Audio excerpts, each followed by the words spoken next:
What's going on, everyone? Welcome, Rabid here, and today we're taking another look at the Jasminer X16-Q, and we're going to be looking at some profitability. Now, if you've been looking at Mine the ASIC or ASIC miner value, those numbers are out to lunch, and we're going to show you why. But first, here it is kind of sitting right beside the Jasminer X4Q, and we can see it is slightly taller, but it's also skinnier.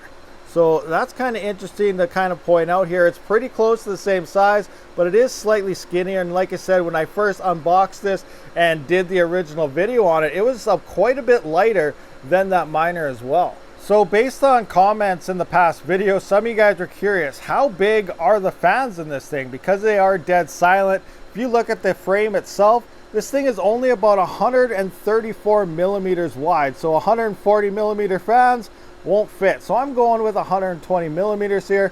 I'll jump to the other side and we can actually have a quick look. So I'm not sure how well you guys can see that, but we are around the 120 millimeter mark for these from one side to the next here. So it's hard to point that out, but you can see that. One thing I do want to point out though is these fans are a different brand.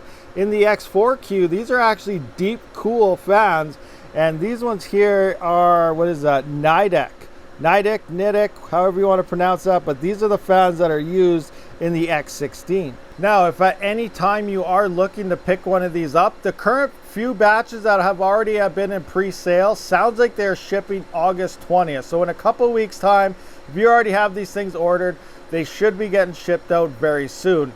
As for orders happening right now, it sounds like the latest batches aren't until October, due to a whole bunch of backups and manufacturing issues. So keep that in mind here, October if you start ordering now. But it also looks like October is going to be even cheaper in price based on the current batches. So, you know, again, if you're looking for these, they could be a little bit cheaper, but you're going to be waiting a couple more months for these if you order today. And you can use my code down in the description, and Rabid Mining will grant you 1% off.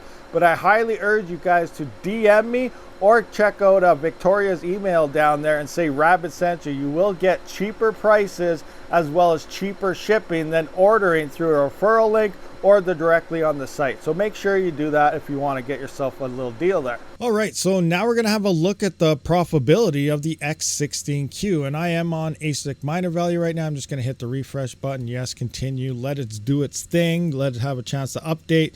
So if we come into here, we can see $2.30 per day after power and 11 cents per kilowatt hour. That's not looking very good at all. X16P, $6.70. That looks awesome.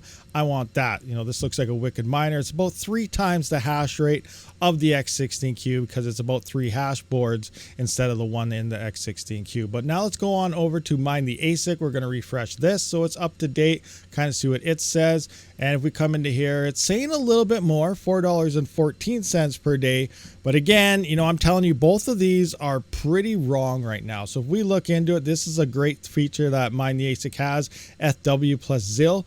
But the sad thing is none of these are the profitable coins that either of these websites are detecting. The current most profitable coin is Octa.Space, and it has been for quite some time. And that's the big thing with these things over the E9 Pros, because the E9 Pro cannot mine any coin over an epoch of 200 or something like that, which puts it at a hinder on only, you know, ETC. It can only mine FW, all those pretty much ETH forks, or, you know, Ethereum Classic is the original ETH, but everything original on the chain is all the E9 Pro can currently mine. It does sound like it's going to get ZIL support very soon, but it hasn't happened yet. But it cannot mine 2, 3, 4 coins other than those ones that are currently on Ethash. That is a lot more profitable, and that's where we're gaining all the profits that I'm about to show you. And the same thing falls for ASIC miner value. It might only be calculating ETC. I'm not 100% sure because it doesn't tell us our rewards, but both sites are wrong on the profitability. All right, so now here are some real world numbers that the X16Q is actually doing. As we can see here, it's Octa.Space as well as ZIL mine, and I think a ZIL round happens around every hour is what it seems like, and now just 20 minutes ago. Also, latest, if you missed that video, Octa.Space, a token just released on the Octa.Space chain known as Pac-Man. You're also getting that as well. So technically here we're triple mining, but Pac-Man currently isn't really worth that much. You know, we got about 4.9 the other day. Currently we're working at 2.7. It's only been like half a day or something. Pac-Man is only worth about 3 cents, so that's only like 14 cents or something, but we still have to add that in just to see what we're kind of at here. But if we go to Octa.Space here, past 24 hours was about 14.26 coins. Now I am currently in efficiency mode.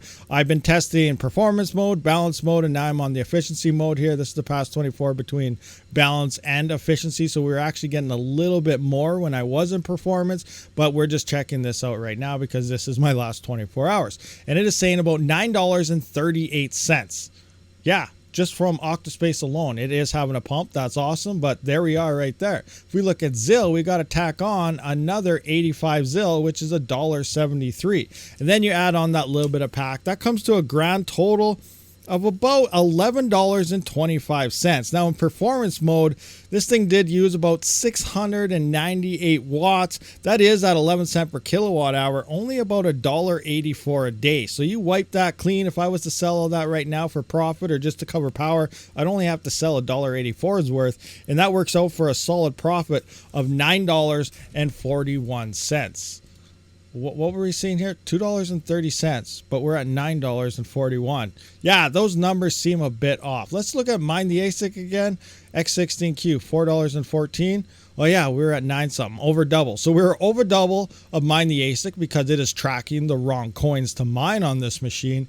And the same thing for ASIC miner value, where it is showing it is way out to lunch. So looking at this now, the X16P, this thing could be around what, $18 to $20 a day after power and profits based on the X16, because we do have to times that by about 3 on the hash rate of that. So these two Ethash miners are absolute beasts, and I'm pretty bullish on the Ethash algorithm. That's why, you know, I always go for efficiency. And sorry, Bitmain, a lot of people love that E9 Pro, but I don't know why they butchered it and limited it to, you know, only ETC. Some deal going on, but the Jasminer in terms of efficiency and profitability blows that thing out of the water. All right, and just to have a quick peek at the Jingle Mining website, I thought I had some insider information, but it looks like it updated as well. This used to be about $3,200. It is now down to $2,999, so a price drop did happen. Again, that delivery date is October. You can use my link down in the description, and code rabidmining will grant 3% off, but I do highly urge you guys